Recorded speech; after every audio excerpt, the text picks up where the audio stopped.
Buenos días a todos y a todas, bienvenidos y bienvenidas a este acto de clausura del Máster Universitario en Estudios Literarios y Culturales Hispánicos. Les voy a presentar a las personas que conformamos la mesa presidencial. A mi derecha, la profesora doctora doña Teresa López Pelliza, directora del máster. A su lado, el profesor doctor don Sergio Santiago Romero, padrino de esta promoción, y a mi izquierda tenemos a la conferenciante, la escritora doña Mercedes Abad, y yo misma, que soy Yolanda Muñoz Martínez, la coordinadora académica de la Escuela de Posgrado, que vengo en representación de la vicerrectora de posgrado, Margarita Vallejo. Sin más, tiene la palabra la profesora doctora doña Teresa López Pelliza, directora del Máster Universitario en Estudios Literarios y Culturales Hispánicos. Bueno, muchísimas gracias por cederme la palabra. Estamos en una institución pública, universitaria, académica, democrática, donde todas las voces tienen lugar, pero cuando nos dan la voz y la palabra, no la debemos tomar nunca por la fuerza, ni con ningún tipo de acto de violencia que está absolutamente injustificado. En este momento se me había dado a mí la palabra. Esto es un acto institucional donde vamos a ir hablando cada una de las personas que aparecen en el programa, tal y como estaba organizado. Y le agradezco muchísimo a Yolanda sus palabras. Efectivamente, es importante recordar que hoy es un día de celebración, es un día precioso, donde nos encontramos después de haber pasado muchísimos meses juntos, de una convivencia que quiero recordaros que ha sido muy gratificante, sobre todo por parte del profesorado, porque hemos aprendido mucho compartiendo, conviviendo y generando esta comunidad que es el Meliku y que traspasa no solo lo profesional, sino que va a lo humano, porque yo de aquí me llevo grandes amistades y he aprendido mucho de muchas de las personas que habéis pasado por aquí, que venís además de lugares de todas partes del mundo, cosa que nos hace sentirnos muy felices, ¿no? Y muy privilegiados de que hayáis elegido la Universidad de Alcalá precisamente para venir y compartir vuestros saberes y vuestra diversidad, porque nosotros apoyamos la diversidad. Bueno, yo os quería dar la bienvenida a todas las autoridades, a los docentes, a los alumnos, a las alumnas, a los alumnes, a todas las personas que nos acompañan. Es un verdadero placer daros la bienvenida a este acto tan especial, donde hoy, como decía, celebramos logros, esfuerzos compartidos y, sobre todo, el entusiasmo con el que seguimos construyendo esta comunidad desde el Máster de Estudios Culturales y Literarios Hispánicos, que es el Meliku. La ceremonia de graduación es mucho más que un simple acto de entrega de diplomas, ya que se trata de un rito y de un reconocimiento para los y las estudiantes que han dedicado su tiempo y su esfuerzo a lo largo de estos meses para iniciarse en la investigación de los estudios hispánicos. Hoy los protagonistas sois las personas que hacéis posible este máster, no lo olvidéis. Vosotras sois las protagonistas de este acto de hoy, al que además habéis acudido, como decía, desde universidades españolas, pero también latinoamericanas, asiáticas y africanas. Yo también quería comenzar mis agradecimientos a la Escuela de Doctorado, no solamente por la presencia de Yolanda hoy aquí, sino sobre todo agradecer sinceramente el apoyo que hemos recibido desde la Escuela de Posgrado para poner en marcha una iniciativa tan ilusionante que ha sido la del doble máster Meliku y el máster del profesorado que inicia el próximo curso. Ha sido una apuesta por la interdisciplinaridad, por la conexión entre investigación, docencia y práctica pedagógica que abre nuevas posibilidades de formación y de futuro profesional para nuestro alumnado. Así que muchas gracias a la Escuela de Posgrado por creer en este proyecto y por ayudarnos a hacerlo realidad. Permítame ahora dedicar unas palabras a una figura que hoy nos acompaña con un papel muy especial, y es nuestro padrino de promoción, Sergio Santiago, aquí a mi izquierda, que además, junto a Elena Cano, ha sido una pieza clave en la rehabilitación del teatro universitario en la Universidad de Alcalá, con el proyecto de La Galera. Desde ese espacio ha llevado a cabo una labor que no solo es artística, sino también académica, integrando el teatro desde sus múltiples dimensiones, la teórica, la práctica y la historiográfica. Gracias, Sergio, por demostrar que las humanidades están vivas cuando se encarnan, cuando se comparten, cuando se interpretan sobre el escenario. Asimismo, también me gustaría destacar la dimensión humana de Sergio. tanto como desde su compromiso, ¿no?, con la docencia, que conocemos muy bien, los docentes y los alumnos que ha tenido, como con la investigación. Su implicación se refleja no solo en la organización de congresos internacionales sobre teatro, que ya se han consolidado y son un referente en este campo, sino también por sus valiosas investigaciones sobre teatro, historia y filosofía. Y a todo ello, además, se suma su trayectoria destacada como creador, como dramaturgo y director de la compañía Teaomi, cuyas producciones han llegado a representarse en espacios tan emblemáticos como el Corral de Comedias de aquí, que está junto a nuestra universidad en la Plaza Cervantes. Por todo esto, es un privilegio que esta promoción pueda contar con él como padrino de la 7ª edición del Meliku. Y como colofón a esta celebración, aunque no será la última en hablar, en el programa está muy claramente descrito, es para mí un verdadero honor, un privilegio, y me siento muy afortunada de presentar a nuestra escritora invitada, Mercedes Abad. Es una autora que desde hace décadas nos interpela, nos conmueve y nos desafía con una prosa inteligente, irónica y siempre comprometida con la complejidad del humano y con el humor.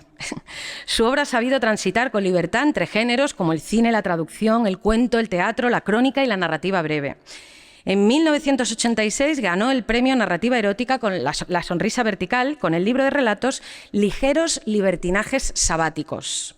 Desde entonces ha publicado varios libros de cuentos como Felicidades conyugales, Soplando al viento, Amigos y fantasmas, que fue premio Vargas Llosa al mejor libro de relatos de 2004, Media docena de robos y un par de mentiras y La niña gorda. Además de otros relatos, un relato largo, una novela corta, ¿no?, como Casa en venta, con ilustraciones del artista Álvaro Ardebol. Ha publicado además 3 novelas, Sangre, El vecino de abajo y Escuela de escritura. Y además cuenta también con ensayos. Os recomiendo muchísimo el ensayo humorístico Solo dime dónde lo hacemos. Entre su obra teatral destaca A Preterit Perfecta, Sinone Vero y Bunyols de Quaresma, además de la adaptación La filosofía en el tocador del Marqués de Sade, que fue una producción de la obra de la compañía teatral La Fura dels Baus. Entre sus crónicas y colaboraciones en revistas, que son múltiples en El País y en otros medios, recomendamos la recopilación que hay en el volumen Titúlate tú, del 2002. Además es docente en la Escuela de Escritura del Ateneo Barcelonés y sus libros han sido traducidos al italiano, al alemán, al holandés, al italiano y al finés. Su presencia hoy aquí es un verdadero regalo, así que muchísimas gracias, Mercedes, por acompañarnos y hacer un hueco en esa agenda que nos consta que está repleta.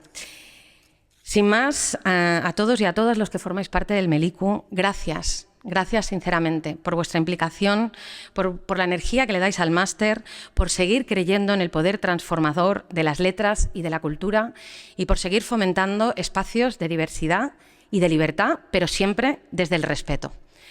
Enhorabuena a la promoción y que sigamos celebrando conjuntamente muchísimos logros más. Muchas gracias.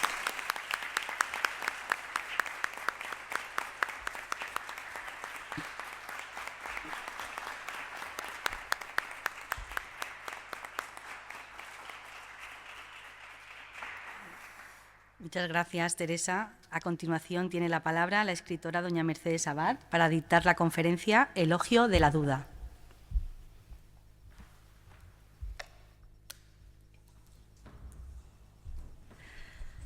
Buenos días a todos, autoridades, equipo directivo del máster y Universidad de Alcalá. Gracias por darme la maravillosa oportunidad de estar aquí en un día tan importante como este, de celebración y de alegría, como ha dicho Yolanda.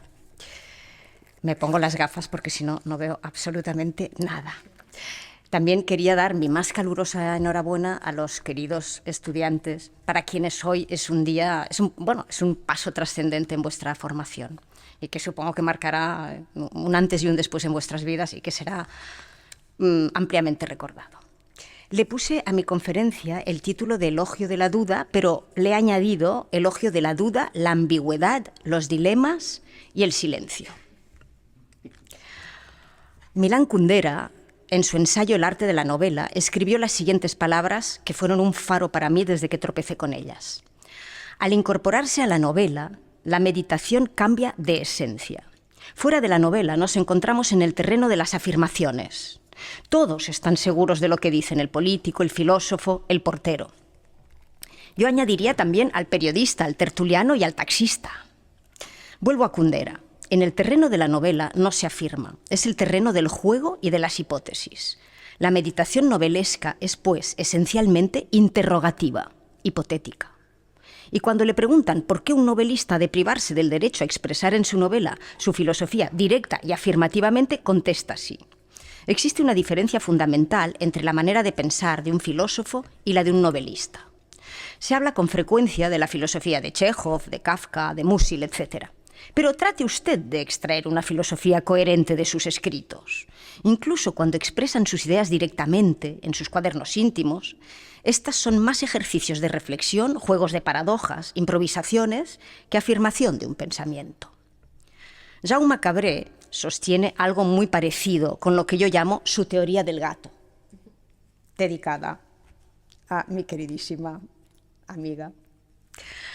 Dice que si colocamos un plato de comida para animales en un extremo de una mesa, aquí por ejemplo, y soltamos a un perro en el otro extremo, este animal, al oler los suculentos friskis, avanzará en línea recta hacia el plato y tirará todo lo que esté encima de la mesa. Si hay copas con vino, champán y platos con canapés, tirará y quizá romperá las copas, que desde luego se derramarán, y pisoteará los canapés, que nadie podrá luego saborear. Y después de haberlo dejado todo hecho una porquería, se comerá los friskis.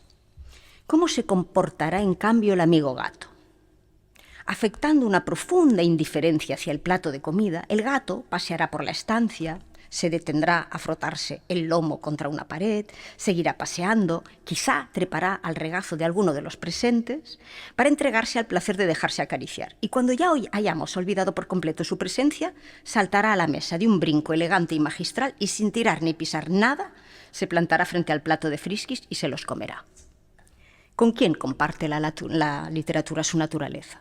¿Con el perro, que siempre va en línea recta, directo al objetivo? ¿O con el gato sinuoso e impredecible? El gato que nos engaña con respecto a sus intenciones y da vueltas, se detiene, retrocede y vuelve a avanzar, y salta cuando menos lo esperábamos. La respuesta, para vosotros, queridos estudiantes, no podría ser más obvia y elemental, ¿no es cierto? Los escritores no somos sacerdotes ni terapeutas, no somos tertulianos ni políticos, de modo que nuestra misión no consiste en dar respuestas, sino en plantear interrogantes, preguntas, elucubraciones, hipótesis, cábalas, indagaciones y conjeturas. ¿Cuántos y cuán bellos sinónimos para un mismo concepto? Siguiendo a Kundera y a Cabré, creo que un buen escritor es alguien que, más que reafirmarnos en la estrechez de nuestras convicciones, ciega con brutalidad o con insidiosa sutileza las confortables certezas sobre las que caminábamos minutos antes de leerlos.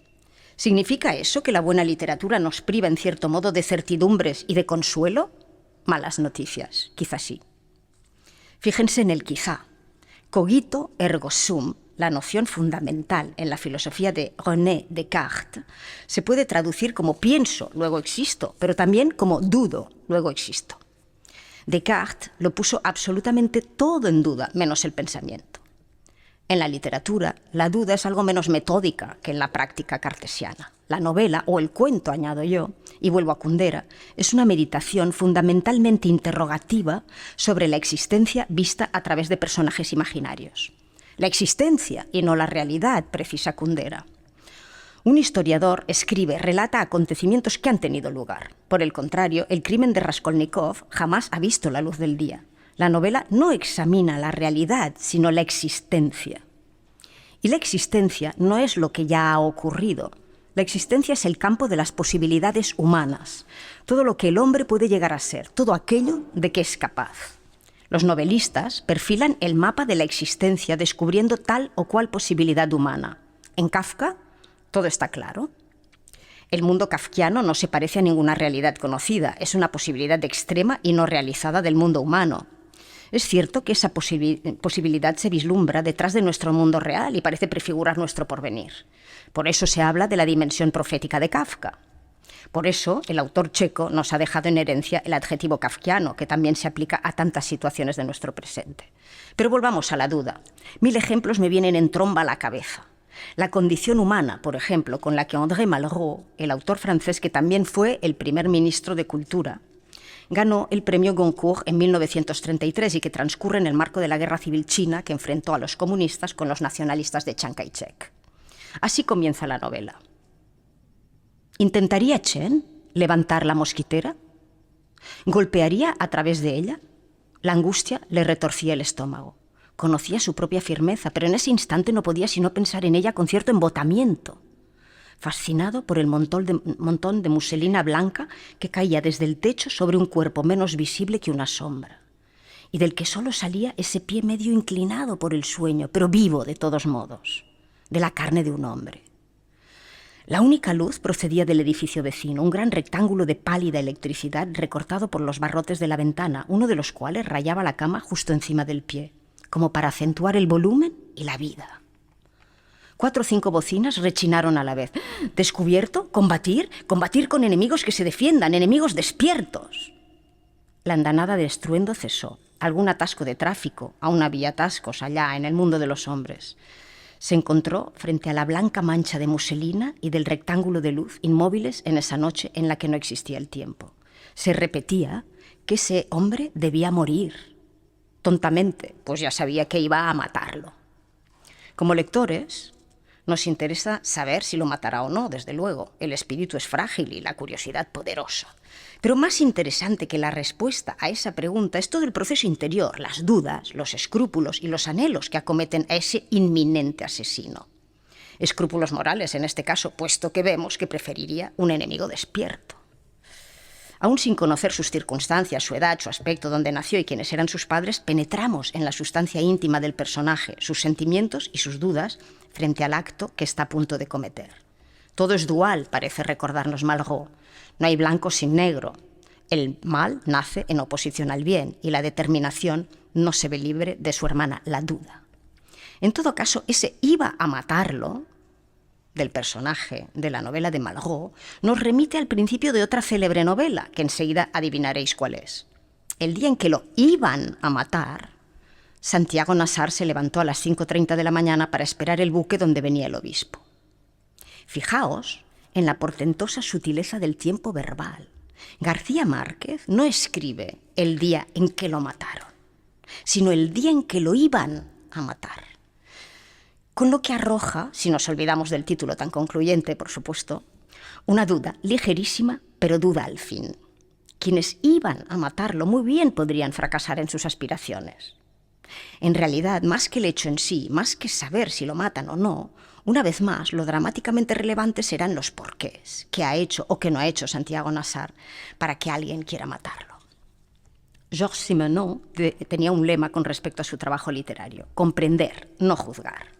Dejemos los juicios morales a los fiscales y a los curas. La tarea del escritor, y esto ya no recuerdo quién diablos lo dijo, es ahondar en los motivos por los cuales actuamos y cometemos o no cometemos determinados errores. No son tanto los hechos lo que nos importa y constituye nuestra materia prima, sino lo que precede a los hechos y lo que viene después de ellos. Los deseos, las dudas, las indecisiones, los escrúpulos, las cobardías, los engaños, los autoengaños. Lo que estuvimos a punto de hacer y no hicimos, el camino que íbamos a emprender pero no nos atrevimos a emprender. Lo dice también Javier Marías en un interesantísimo epílogo a la novela Mañana en la batalla piensa en mí. Cuando se habla de la vida de un hombre o de una mujer, cuando se relata su historia o su biografía, se suele relatar lo que esa persona llevó a cabo y lo que le pasó efectivamente. Todos tenemos en el fondo la misma tendencia, es decir, a irnos viendo en las diferentes etapas de nuestra vida como el resultado de lo que nos ha ocurrido y de lo que hemos logrado y de lo que hemos realizado, como si fuera tan solo eso lo que conforma nuestra existencia. Y olvidamos casi siempre que las vidas de las personas no son solo eso. Cada trayectoria se compone también de nuestras pérdidas y nuestros desperdicios, de nuestras omisiones y nuestros deseos incumplidos, de lo que una vez dejamos de lado y no elegimos o alcanzamos, de las numerosas posibilidades que en su mayoría no llegaron a realizarse, todas menos una a la postre, de nuestras vacilaciones y nuestras ensoñaciones, de los proyectos frustrados y los anhelos falsos o tibios, de los miedos que nos paralizaron, de lo que abandonamos o nos abandonó a nosotros. Las personas tal vez consistimos, en suma, tanto en lo que somos como en lo que hemos sido, tanto en lo comprobable y cuantificable y recordable, como en lo más incierto, indeciso y difuminado. Quizá estamos hechos en igual medida de lo que fue y de lo que pudo ser. Y me atrevo a pensar, todavía es Marías, que es precisamente la ficción la que nos cuenta eso, o mejor dicho, la que nos sirve de recordatorio de esa dimensión que solemos dejar de lado a la hora de relatarnos y explicarnos a nosotros mismos y nuestra vida. Fin de la cita. Si la novela puede alcanzar y ha alcanzado a lo largo de su historia altas cotas de ambigüedad, precisamente porque su sabiduría es esencialmente interrogativa, como la afirma Kundera, el cuento, históricamente, pero sobre todo tal y como lo concebimos en la actualidad, es el género narrativo ambiguo por antonomasia, donde florece la duda y reina el silencio, con omisiones y finales abiertos y a menudo desconcertantes que nos obligan a ser lectores activos y atentos, y en ocasiones, como sucede con el mítico y brevísimo Continuidad de los parques de Cortázar, a releerlo inmediatamente después de haber llegado al punto final, que de algún modo no es un punto final, aun siendo un punto final.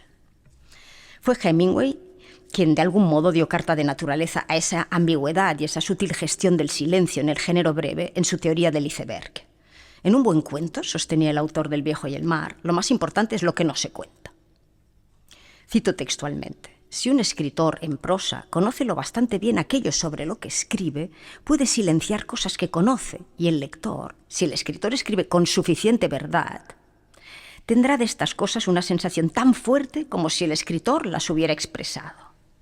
La dignidad de movimientos de un iceberg se debe a que solamente un octavo de su masa aparece sobre el agua. Ahora bien, enseguida añade un aviso a navegantes. Un escritor que omite ciertas cosas porque no las conoce, no hace más que dejar lagunas en lo que describe. He ahí una diferencia abismal. En esa línea, uno de los cuentos que más ha hecho bailar las neuronas de los críticos es El abrigo o el capote, del autor ruso Nikolai Gogol, publicado en 1842. El cuento, que no revela ninguna clave y puede sumir al lector en la confusión, relata la historia de un hombre insignificante llamado Akaki Akakievich. Algunos ponen Akakievich y otros Akakievich, que en ruso suena Akaka y en español un poco también.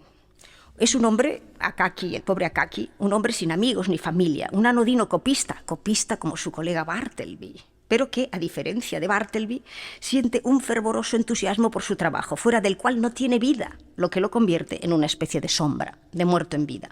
Hasta que un buen día, invirtiendo todos sus ahorros, porque es pobre, se compra un capote nuevo, y ese abrigo, o capote, por primera vez en la vida le permite disfrutar del éxito mundano, un éxito que será efímero, pues esa misma noche, al volver de una fiesta a la que ha sido invitado gracias a su nuevo abrigo, dos tipos a los que en realidad apenas ve, solo observa que llevan bigotes y nada más, le roban su preciada prenda y lo devuelven a su condición de ser irrelevante, a una sombra más pálida aún que antes de poseer y lucir su nuevo capote.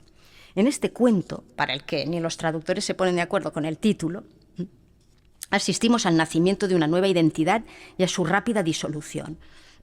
Cito ahora el ensayo de Eduardo Jordà en su libro Lo que tiene alas. Ese día, Akaki deja de ser un simple copista que solo obedece y hace copias de documentos escritos por otros y empieza a ser otra cosa, él mismo. Solo que ser él mismo supone dejar de serlo, porque deja de ser quien era antes. Ahí está el prodigio de Gogol, que nuevamente nos enfrenta a la dualidad. Vivir es desvivir, ser es no ser. Porque el abrigo o el capote es un texto en el que conviven la materia y la antimateria, el personaje y el antipersonaje, la realidad y su antítesis. Akaki muere pocos días después de que le roben su nuevo capote, pero no se acaba ahí el cuento. Akaki se convierte en un fantasma que deambula por San Petersburgo robando capotes ajenos como venganza. Pero vayamos a lo que hizo bailar las neuronas de dos críticos norteamericanos que estuvieron 20 años enzarzados en una polémica sobre la identidad de los dos individuos que le robaron a Akaki su capote. Leo la escena. Leo la escena para que veáis un poco la escena de Gogol. Pisó la plaza, no sin cierto miedo involuntario, como si su corazón presintiera algo malo. Miró hacia atrás y a los lados y no vio a nadie a su alrededor. No, será mejor que no mire, pensó, y continuó andando con los ojos cerrados. Cuando los abrió, para ver si el final de la plaza estaba cerca, vio a unos hombres delante de sus narices. Exceptuando los bigotes, no pudo precisar de qué tipo de gente se trataba. Se le nubló la vista y el corazón comenzó a latirle fuertemente en el pecho. «¡Mira!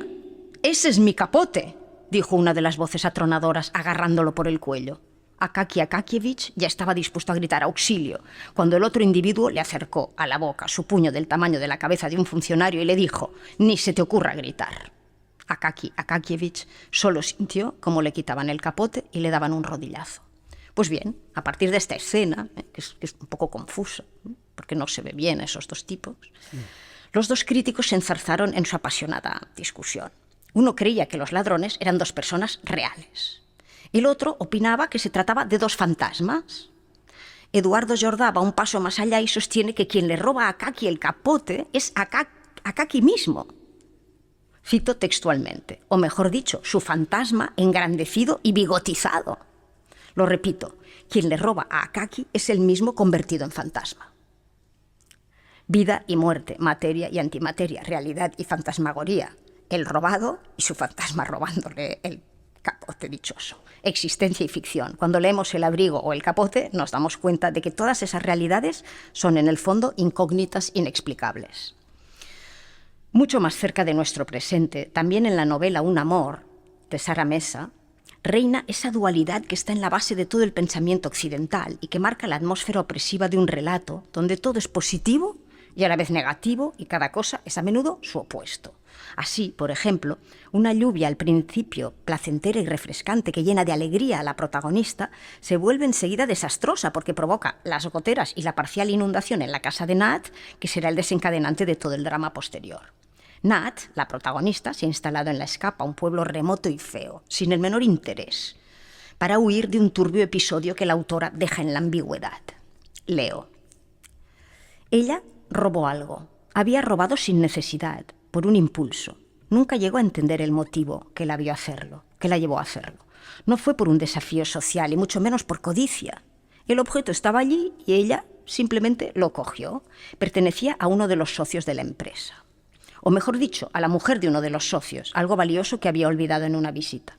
Más tarde se hizo complicado devolverlo. Aunque hubiese querido, y claro que quería, ya era imposible restaurar el orden. Podía restituir lo robado, pero no sin consecuencias. Optó por callarse. Al final la pillaron. La llamaron en una parte, se comportaron con discreción. Hasta entonces había sido una buena empleada, cualificada y responsable, así que solo le preguntaron por sus razones, que no supo dar. Bueno, le dijeron, a veces no sabe uno por qué hace lo que hace, ¿verdad? He ahí lo que ocurrirá a lo largo de toda la novela. Nat no alcanzará jamás a entender sus motivos para actuar como lo hace. No es que no entienda a los demás, es que ella es para sí misma un enigma indescifrable. Un hombre le ofrecerá reparar las goteras de la casa a cambio de que le deje entrar en ella un rato. Que le deje entrar en ella un rato, palabras textuales. Un trato al que ella acabará accediendo. Cuando ese acuerdo comercial está a punto de llevarse a cabo, Nat siente que ella es, y cito textualmente, una mujer que espera, dispuesta a entregarse sin entender del todo la razón de esa entrega. Podría seguir leyendo fragmentos de esa novela plagada de incertidumbres, ambigüedad, silencios y contradicciones incesantes. Preguntas, pero me basta con decir que Sara Mesa toca hueso ahí. Si la existencia no fuera tan impenetrable, si fuera fácil obtener respuestas satisfactorias sobre los resortes íntimos de nuestras acciones y no acciones, y las acciones y no acciones de los demás, me temo que nadie escribiría ni pagaría carísimas terapias para iluminar un poco su existencia. La realidad nos desborda. Enfrentados al torbellino informe y velocísimo con que nos apabulla la vida, estamos condenados a sentirnos torpes, confusos y desconcertados. Lo decía admirablemente Ignacio Vidal Folk. Cuando escribo, me siento mucho más inteligente que en la vida. Evidentemente, puesto que podemos hacer miles de borradores y corregir y volver a corregir, poniéndolo todo en duda, dicho sea de paso, hasta alcanzar un texto que se parece bastante, aunque nunca del todo, a lo que llevábamos en mente. Por eso, porque en la vida y en el trabajo, en la tarea de escritor, las respuestas nos esquivan, la mejor literatura se arma de preguntas. No querría acabar esta charla sin mencionar a mi admirada y querida Cristina Fernández Cubas, que quizá sea la mejor cuentista española y que recibió aquí en esta universidad el título de doctora, que es doctora honoris causa de esta universidad. La ambigüedad y el claroscuro caracterizan los cuentos de Cristina Fernández Cubas, sobre los que siempre planea la extrañeza, lo oculto y lo inexplicable, es decir, los límites de la razón. Ella misma confesaba en una entrevista que le gustan las historias que no tienen una explicación completa y donde siempre queda un punto oscuro, una duda. He seleccionado un pequeño fragmento del magnífico e inquietante relato interno con figura, donde, como a menudo en los cuentos de la autora, una narradora dotada de una ardiente imaginación aventura no una, sino varias posibilidades para resolver el misterio que la ocupa y que la obsesiona. Dice y se desdice, dice y enseguida matiza y nos obliga a acompañarla en sus dudas. Vamos a ver, página 60. Así dice el cuento. El cuadro encierra una historia que probablemente nunca desvelemos, pero si nos fijamos mejor, ya no diremos que la niña alude al cuadro que de hecho está en la portada de la habitación de Nona, que quizá muchos de vosotros conocéis y tenéis. El cuadro encierra una historia que probablemente nunca desvelemos, pero si nos fijamos mejor, ya no diremos que la niña está arrodillada o en cuclillas, sino agazapada, o mejor, escondida, como si tuviera miedo de algo o de alguien que pueda entrar en cualquier momento por la puerta. Es más, probablemente está tan asustada que sin dejar de sujetar con fuerza el fardo, ha cerrado los ojos. Si ella no ve, nadie la ve. Pobre criatura. Pero antes dije que la niña es rara, e insisto, o más que rara, especial. Me recuerda a un personaje de un cuento que escribí hace poco y al que llamé Nona. Me aproximo despacio, como antes al hombre del cuello de toro. También la niña, al igual que mi personaje, tiene los ojos achinados. O quizá no. Quizá se trate únicamente de que, metida de lleno en la táctica del avestruz, los mantiene cerrados con todas sus fuerzas. El peinado es curioso para la época, pelo corto con un amago de cresta punky sobre la frente. ¿Y las orejas? El primer día ya me fijé en las orejas. Son grandes, exageradas para una niña. Recuerdan a gnomos, duendes o trasgos, aunque no queda claro si esta era la intención del autor. El rostro no tiene rasgos demasiado marcados, ni está tan definido como los motivos del papel pintado o el cabezal de la cama de hierro y latón. A lo mejor, se me ocurre de pronto, ni siquiera se trata de una niña, sino de una jovencita, y solo la notable envergadura de la cama hace que por contraste la veamos como una criatura. El severo traje, por otra parte, podría ser el de una institutriz, pero no. Su cuerpo es de niña, y si no fuera por el cuello blanco, diría que es una niña de luto riguroso. O tal vez se trate de un desafortunado uniforme. ¿Una hospiciana? Sigo con las mismas dudas de mi primera visita, y más intrigada todavía. Espero que después de esta charla, ninguno de los presentes flamantes titulares de un máster de literatura dude de la importancia de la duda y la ambigüedad en la novela y el cuento. Y el silencio. El silencio a veces casi como una broma, como un guiño, como una pequeña impertinencia que nos permitimos los escritores. El abrigo o capote de Gogol comienza así. En el departamento, pero quizás será mejor omitir el nombre del departamento. Claro que, ¿para qué ir a buscar a los rusos cuando tenemos a Cervantes? Como no citarlo en Alcalá, su ciudad natal, que 2 siglos antes que Gogol empezó cierta obra, ahora universal, con la famosa frase: en un lugar de la Mancha de cuyo nombre no quiero acordarme. Silencio, pues, y muchas gracias por vuestra atención.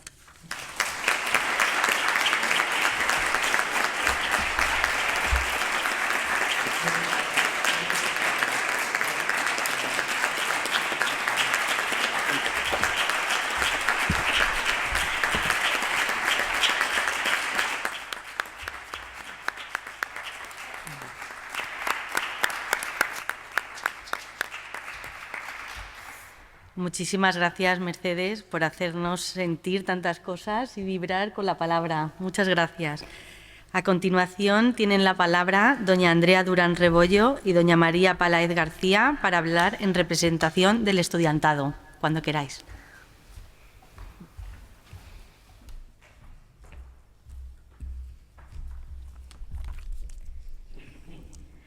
Estimadas autoridades académicas, profesoras, compañeras, familias, antes de comenzar queremos agradecer a Mercedes Abad por estar aquí hoy acompañándonos en este acto.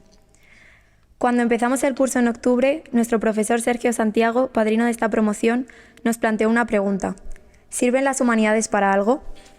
La cuestión quedó en el aire y 8 meses más tarde no creo que ninguno seamos capaz de responder con seguridad. Quizás en esa pregunta hay otras implícitas como: ¿deben las humanidades servir para algo? Cuando hablamos del valor de una disciplina, parece que no cabe comprenderla lejos de su capital económico. En un mundo en el que se nos exige que produzcamos sin parar, las humanidades, y la literatura en específico, nos invitan a parar y a reflexionar no solo en el pasado, sino también en el presente y en el futuro. Las humanidades son un lugar de encuentro entre saberes que nos permiten comprender la realidad. No es casual que los currículums y leyes educativas cada vez reduzcan más las horas destinadas a la historia, la filosofía, la literatura. La realidad es que las humanidades no son rentables ni productivas, y durante demasiado tiempo hemos intentado demostrar lo contrario para evitar su desprestigio. Pero nos hacemos un flaco favor. La posibilidad de que la literatura esté fuera de la maquinaria capitalista no es algo de lo que avergonzarse, sino de lo que sentirse orgullosas y que reivindicar. El máster en Estudios Literarios y Culturales pone el foco en la investigación literaria porque confía en que la universidad debe ser un lugar en el que crear conciencia crítica y adquirir saberes que nos ayuden a posicionarnos en un mundo siempre conflictivo. Hoy más que nunca queda claro que la literatura es discurso, y por ello es importante no subestimar ni idealizar los objetos literarios y culturales, sino analizarnos en intersección con la sociología, la antropología, la filosofía, la economía y otras disciplinas, esto es, entenderlos dentro de un cosmos social y político que refleja las distintas formas de habitar el mundo. La ayuda de nuestros profesores ha sido clave en el estudio de la literatura. En el marco de los estudios culturales, Marta Pascua nos ha mostrado las relaciones entre raza, género y clase, las tres invenciones de la colonialidad en las narrativas latinoamericanas. En la misma asignatura, con Ana Casas, hemos trabajado la obsesión por la autoría en el microcosmos intelectual y literario, guiado por las lógicas del prestigio. La crítica ha tendido a considerar a los autores como creadores ajenos a condicionantes sociopolíticos y culturales, no como a una persona con identidades y subjetividades que median su posicionamiento y sujetos afectados por sus circunstancias personales, familiares e históricas. Como bien nos ha explicado Ana Casas, las autoras no son entes abstractos e independientes, sino que se relacionan en el campo cultural. Debemos ser conscientes de estas relaciones, al igual que de las posiciones que adopta la literatura en el sistema. Es importante reflexionar sobre los límites del decir, sacar a la luz las incongruencias ideológicas que subyacen a los textos y ser coherentes con nuestros principios. La literatura siempre es política y, por tanto, no se le puede no exigir una ética. Los estudios culturales nos permiten también relacionar la literatura con otras artes, como hemos aprendido con las profesoras Maribal Gago Saldaña y Paloma Ortiz de Urbina, que nos enseñaron las interrelaciones entre literatura y arte y mitología y música, respectivamente. En esta asignatura también hemos discutido sobre medios y formatos con Enrique del Rey y Sergio Santiago, quienes nos descubrieron los entresijos del cómic del teatro. Nuestras profesoras nos han inculcado que la cultura es un espacio de representación y no debemos ignorar su potencial subversivo y revolucionario, potencial que encontramos en muchas ocasiones precisamente fuera de los géneros hegemónicos, como diría nuestra directora Teresa López Pelliza. Gracias a ella hemos profundizado en los subtextos políticos de la ciencia ficción, igual que hicimos en Lo fantástico de la mano de David Roas. La literatura no mimética se revela contra los problemas actuales y propone nuevas formas de pensar y de actuar.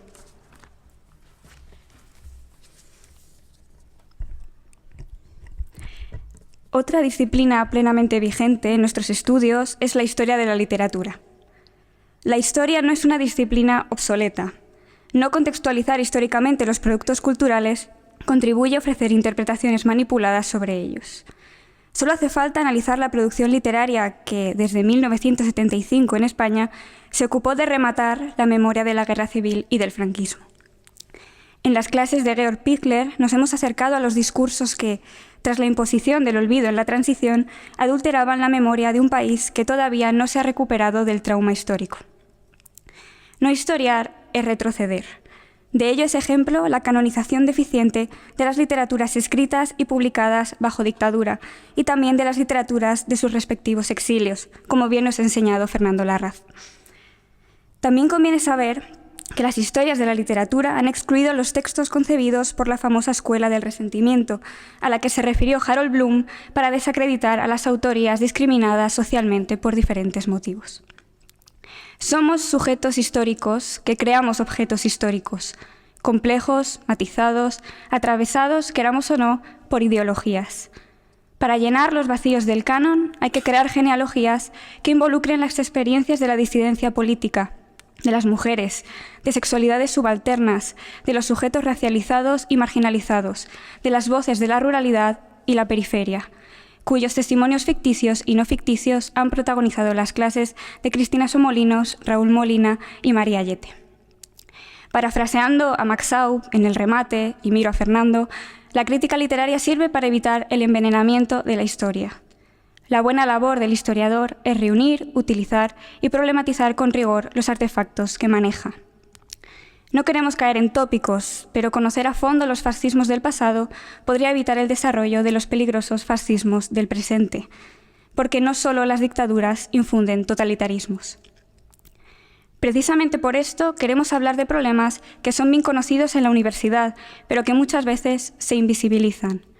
Hace unas semanas, cuando comenzamos a pensar en qué queríamos decir en el marco de este acto, nos encontramos una ilustración que presentaba una anciana leyendo el periódico. La mujer decía: antes queríamos líderes revolucionarios, ahora celebramos que no sean tiranos. En estos tiempos somos especialmente permisivos ante el horror y la intransigencia, sobre todo cuando ambos se esconden bajo el título de la democracia. María Ayete nos enseñó que la literatura política es aquella que desenmascara las violencias de un sistema cuyos efectos trascienden lo teórico para involucrarse plenamente en nuestras vidas. Porque no conviene olvidar que la democracia es también Make America Great Again y que bajo sus fronteras se cometen crímenes, se refuerzan desigualdades, se mata y se deja morir a cuerpos que parecen no importar. Seríamos ingenuas si pensáramos que las dinámicas de la democracia no interfieren en la educación universitaria. Quedan todavía muchas revoluciones por hacer, insumisiones que agrieten los sistemas.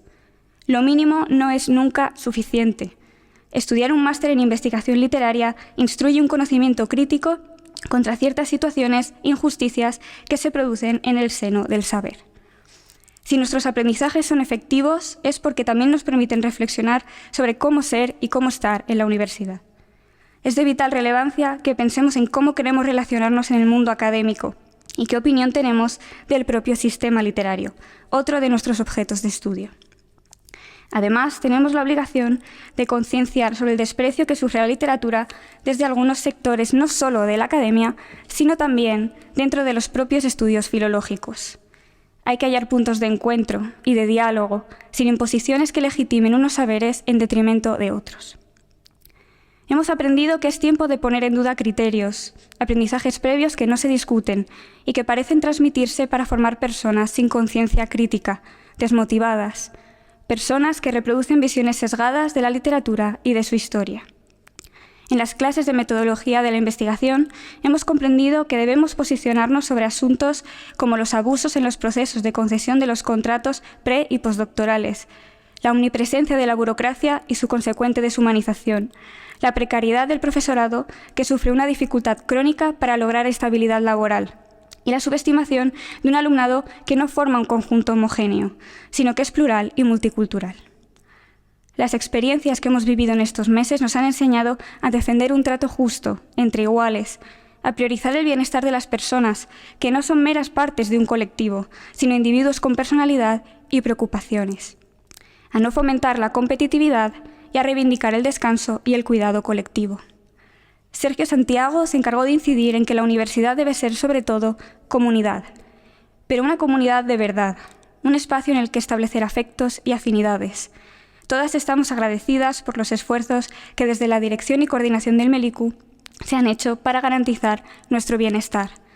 Concretamente, agradecemos las facilidades para acoger a personas con discapacidad y la constancia de Teresa López Pelliza en la lucha por conseguir aulas acomodadas a las necesidades del alumnado, aun si la universidad lo ha dificultado en varias ocasiones.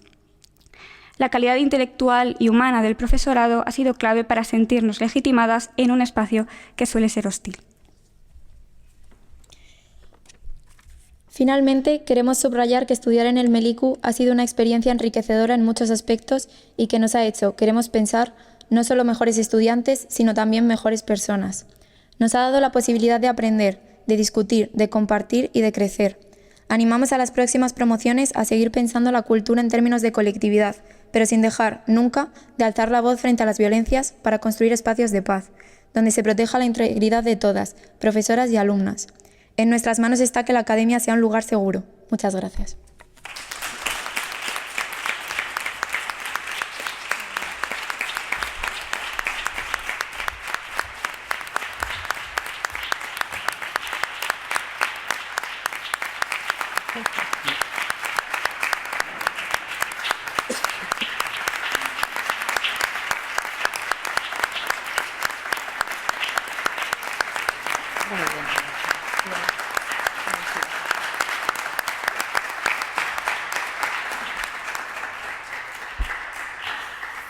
Muchísimas gracias a ambas. Luego al final ya comentaré sobre algunas de las cosas que habéis dicho, que tengo muchas ganas de daros la enhorabuena por muchas cosas de las que habéis dicho. Seguidamente tiene la palabra el profesor doctor don Sergio Santiago Romero, padrino de la promoción.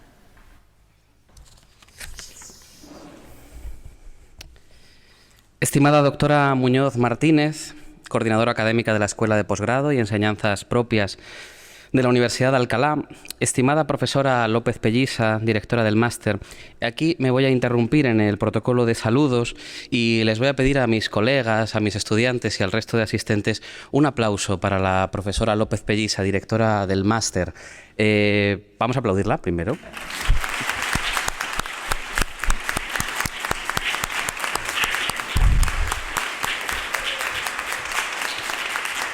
Teresa es un ejemplo de honestidad intelectual, de integridad profesional y de un prontuario de virtudes personales, entre ellas la paciencia, de la que todos estamos enormemente agradecidos de poder contar con ella como directora. Y este aplauso creo que era obligado en este momento.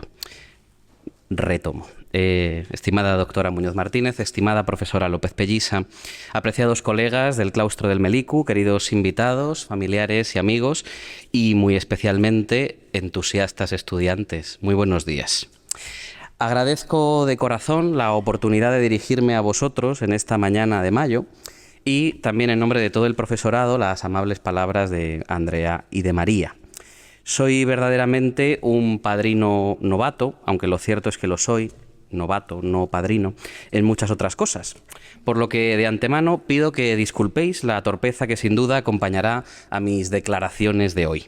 Y como la improvisación tampoco es la disciplina teatral que más he cultivado, ni soy muy ducho en los vericuetos de la performance y del postteatro, voy a hacer honor a mi fama de viejoven e inclinarme en esta ocasión por el manido teatro de texto. En esta ocasión el vestuario me gusta, pero la escenografía es inmejorable y difícilmente la magnificencia del estilo plateresco podrá quedar opacada por la cortedad de mi prosa. Me consuela que no haya naufragio de estilo capaz de ensombrecer este acto. En todo caso, el monólogo que me corresponde presentar esta mañana se titula La escala invertida.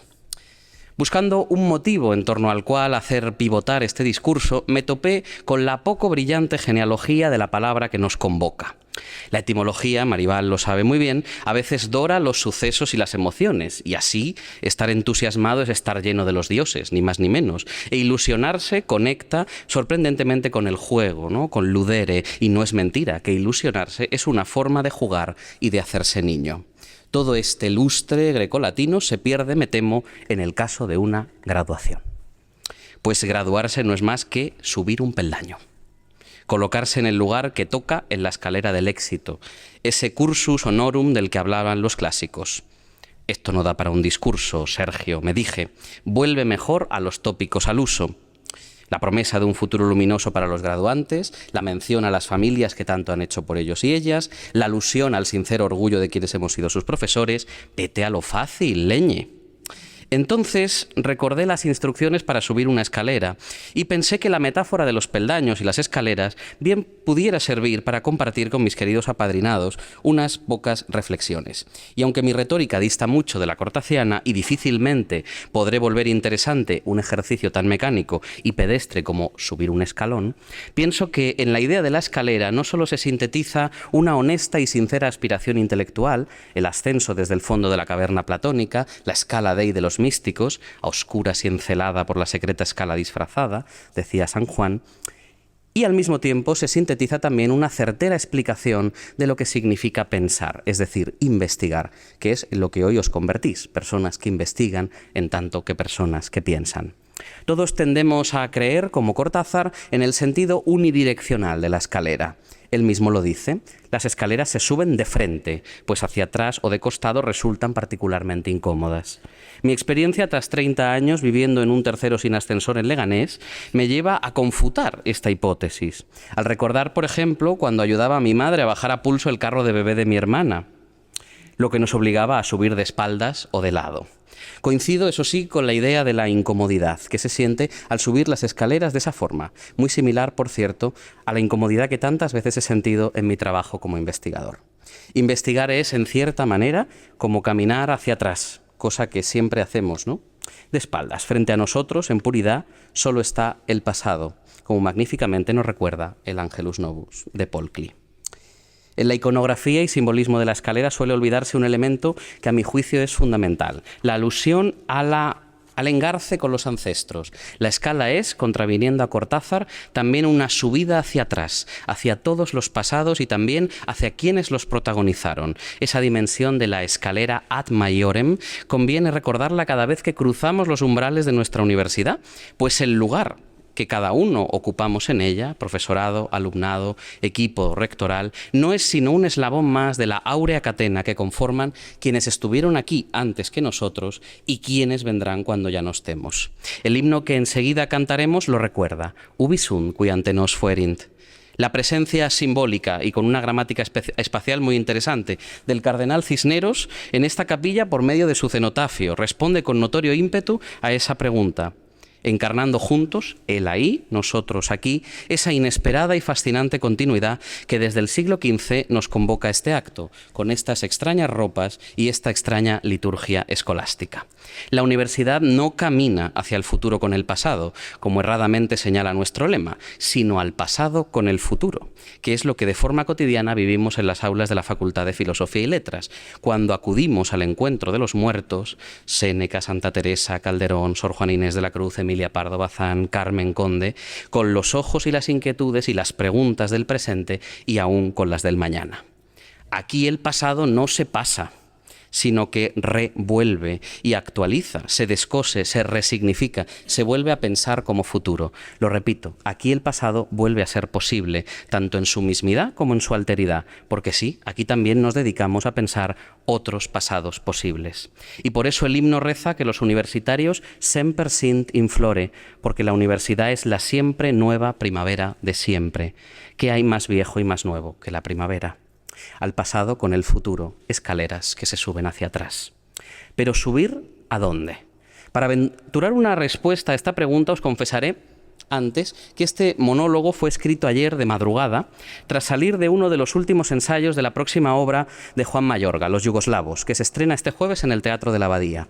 Los ensayos son un espacio de singular intimidad para los teatreros, la puerta cerrada de un misterio que para ser teatro habrá tarde o temprano que devenir público, el secreto de lo que está empezando a tomar vida, viniendo a ser, entre titubeos, errores y recomienzos. Debo confesar también que prefiero los ensayos a los estrenos.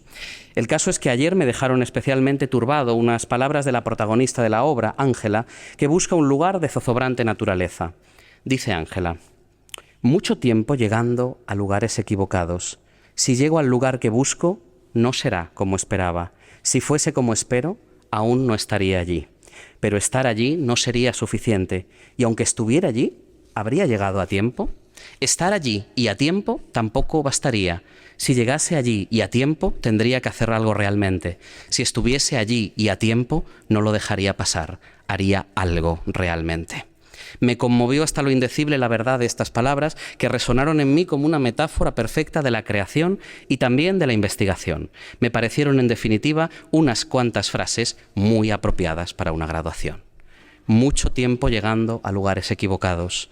Si llego al lugar que busco, no será como esperaba. Si fuese como espero, aún no estaría allí. Pero estar allí no sería suficiente, y aunque estuviera allí, ¿habría llegado a tiempo? Llevo ya varios cursos empeñado en enseñar lo mejor que pueda, lo mejor que sepa, de la manera más sesuda, pero también más práctica, eso de la metodología de la investigación y lo que sigue. Ya sabéis que mi intrínseca dificultad con los nombres de las asignaturas.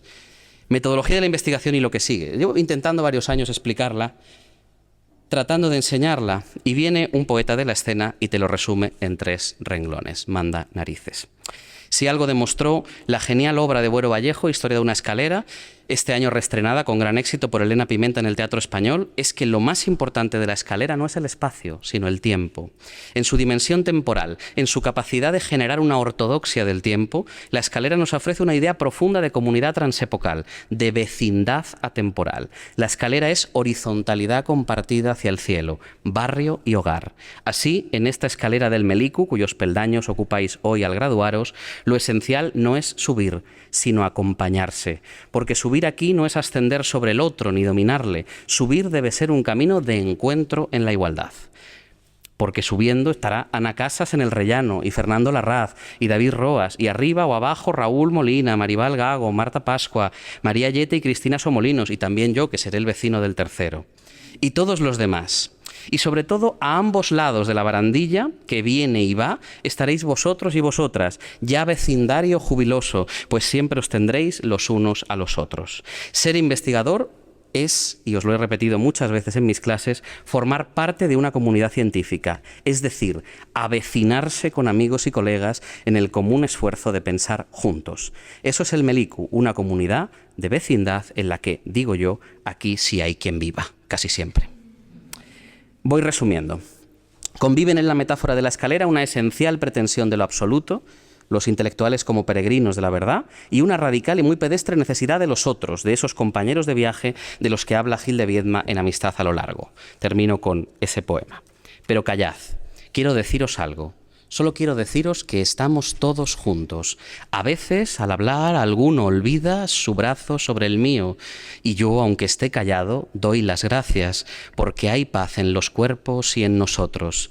Quiero deciros cómo todos trajimos nuestras vidas aquí para contarlas. Largamente los unos a los otros, en el rincón hablamos tantos meses, que no sabemos bien, y en el recuerdo el júbilo es igual a la tristeza. Para nosotros el dolor es tierno, hay el tiempo, ya todo se comprende. Deseo para vosotros que sintáis cerca siempre la mutua corresponsabilidad que desde hoy nos involucra como depositarios de un mismo legado de reflexión, cultura y libertad, el legado de compartir el viaje por la escalera. En fin, vuestro legado como Melicuers. Muchas felicidades, no nos olvidéis y sobre todo, muchas gracias.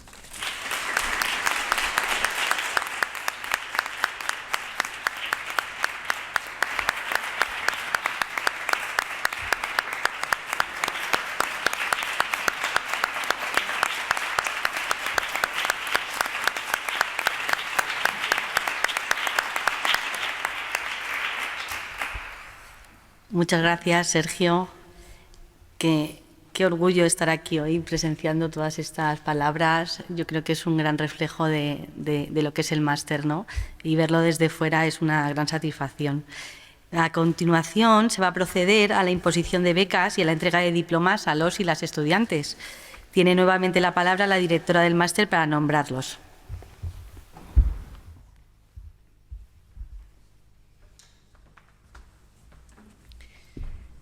Os vamos a ir llamando detenidamente para que os impongan la beca, os entreguen el diploma y os paréis un momentico para que os hagan la foto.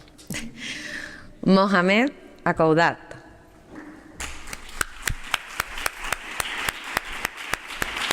Para allá tienes que ir, pero yo te doy.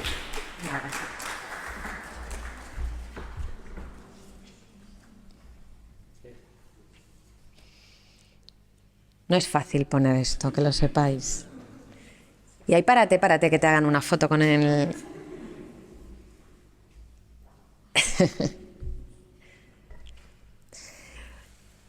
Pues Lina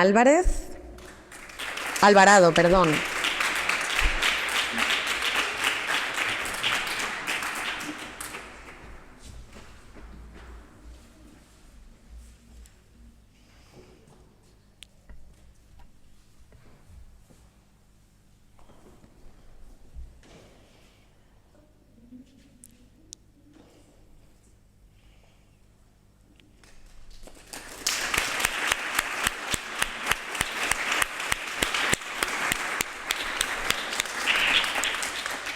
Fernando Cantarero.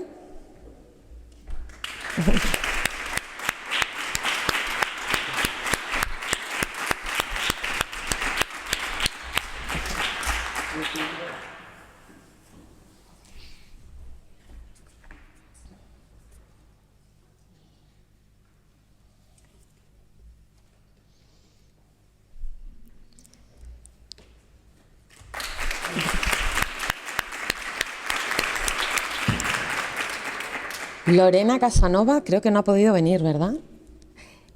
Pues Andrea Durán Rebollo, que nos consta que está en la sala.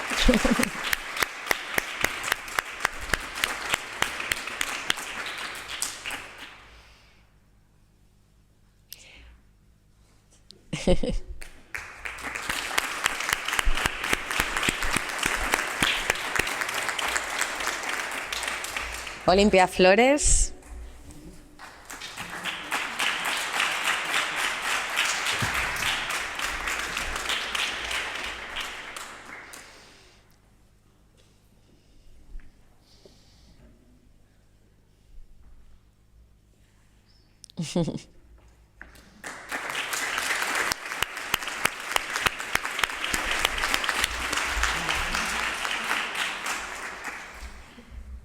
Grecia García.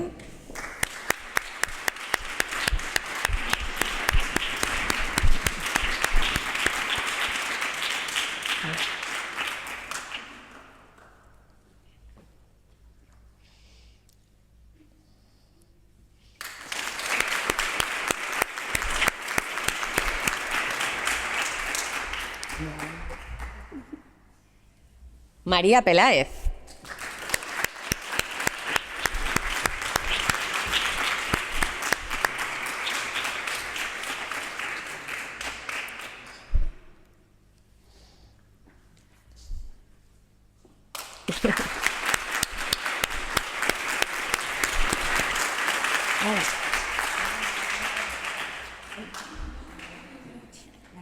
Protocolo, qué desastre.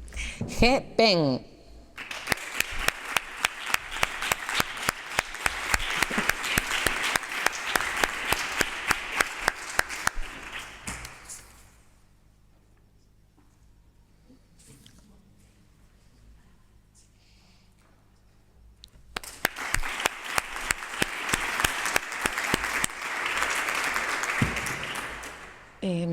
Pues pasamos a Richard Bandún.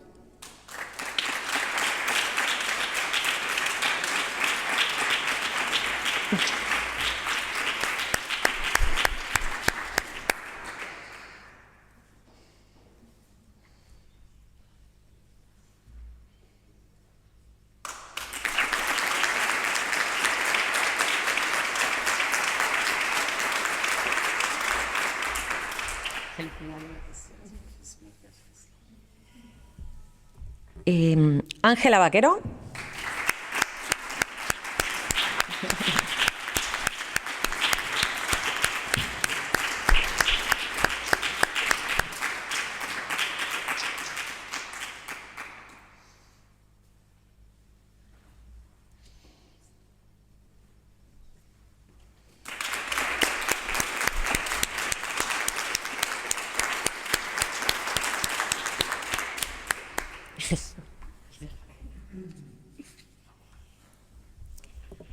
Li Jinxue.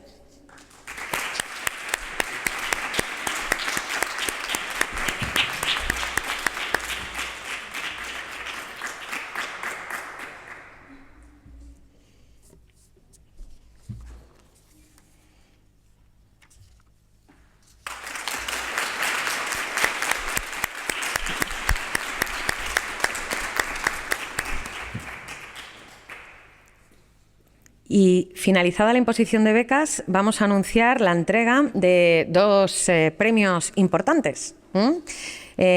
Vamos a imponer una beca como premio, en este caso, a Marina Capasso por el premio Ensayo Meliku 2024.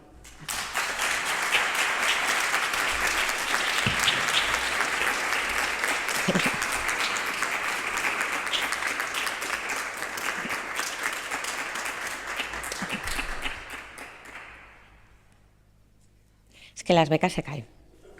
pero no pasa nada. Feliz.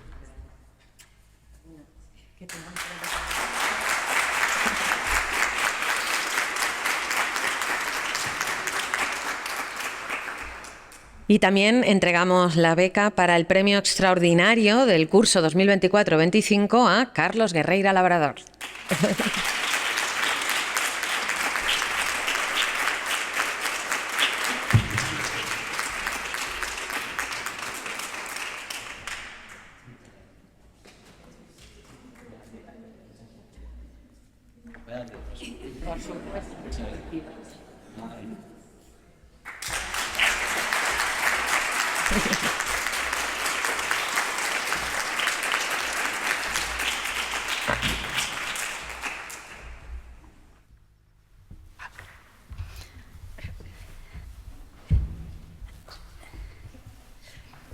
Ya estamos llegando al final.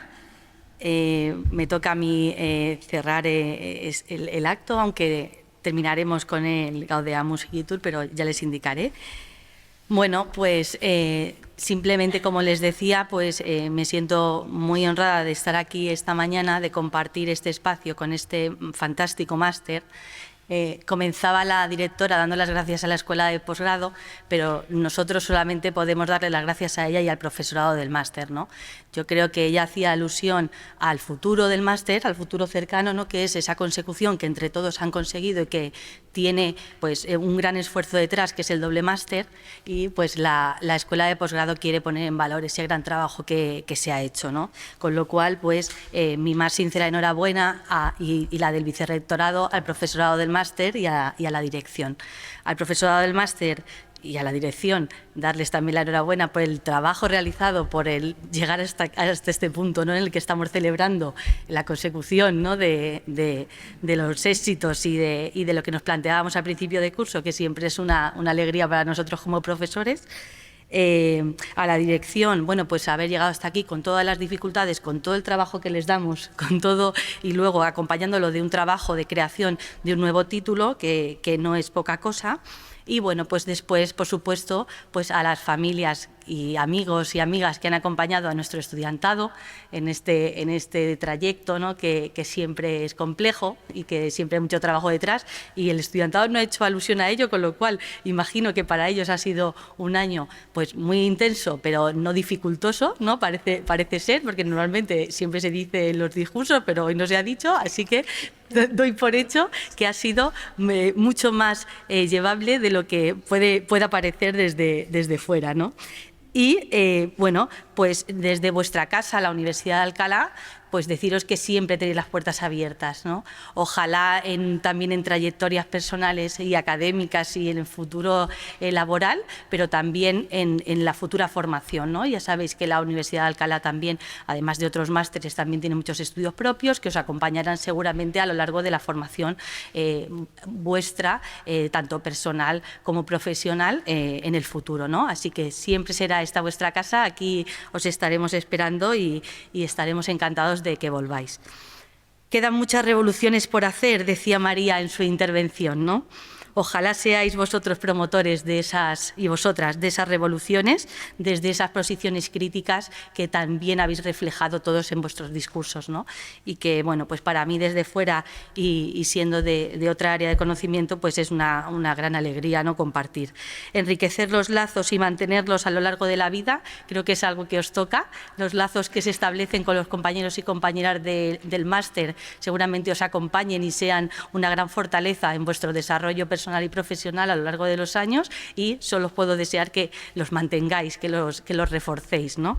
Y bueno, y quería terminar con unas palabras que se han repetido a lo largo de todos los discursos y que me parecen fundamentales y que dan mucha cuenta de lo que es este máster, y es cuidado, seguridad, cariño y diversidad.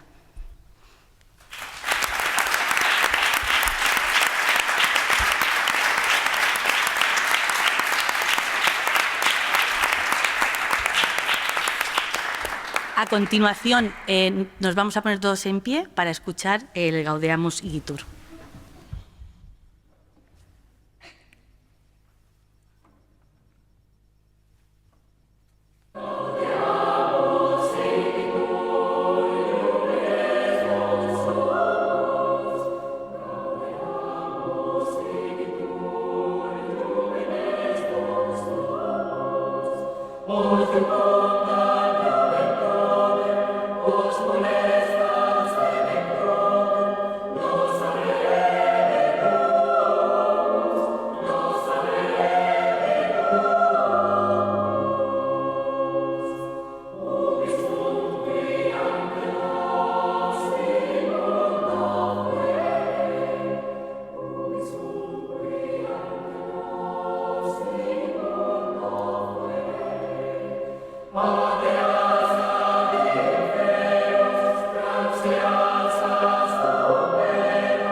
Se levanta la sesión.